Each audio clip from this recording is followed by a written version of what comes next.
What's going on, guys? Welcome back to Triple D's Comics. I'm here to talk about a comic that I really dug, and it is called Batman the Devastator. Now this, I was skeptical about this going into this comic. I didn't like the idea of Batman and Doomsday together, so I was like, you know what, this is weird, but you know, I'll give anything a try one. It turned out this is probably my second favorite one in the whole series. First, I should preface with the fact that I totally forgot about the Doomsday virus thing. That is how Batman becomes the Devastator. I didn't read comics back when the Doomsday virus was a thing. I feel like I should go back and probably read it and brush up on it.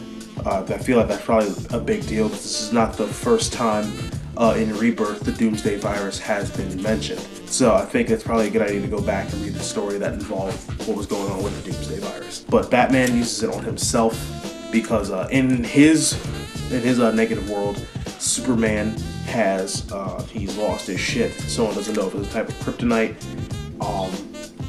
You know, if it's a type of kryptonite, if maybe it was the sun being weird, like a solar flare or something weird. But Superman went around and just fucking wrecked shop on everybody. And they kind of point out at a joke how they say on a one-on-one fight Batman could beat Superman, and it is painfully obvious that without the Doomsday virus Superman would knock the brakes off of Batman, because I think Wonder Woman mentions it in what's it called? She mentions it in Batman the Merciless, that Batman is just a man playing at God, whereas pretty much everyone else in the Justice League is pretty much a god in their own respect. But what makes Batman so great is that he has to foresee anything and everything happening, and so he does, and he gives himself the Doomsday virus.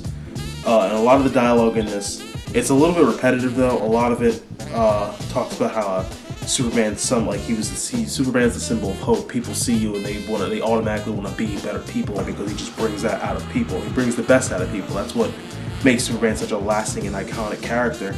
And what the book talks about, at least of the Superman on his Earth, is that, you know, Superman just had everyone fooled. It's very cool that they don't tell us what made Superman go crazy. What matters is that he's lost his fucking mind. And it's obvious that like it hurt Bruce very much because it doesn't seem like it a whole lot, but Bruce very much loves Clark in his own way and values their friendship something meaningful. So seeing Superman go rogue like this really, you know, it really broke Batman, at least in, you know, this Earth, what they call Earth -1. And so he becomes Doomsday, or a Doomsday virus victim, comes to our Earth, wrecks shop in a half, and now he's fighting Supergirl and the other Kryptonians in Superman's absence, because Superman is stuck in some other world in the dark multiverse because of what happened in Dark Knight's Metal 2 and 3. Ooh, excuse me. But yes, this was a very, very solid emotional read.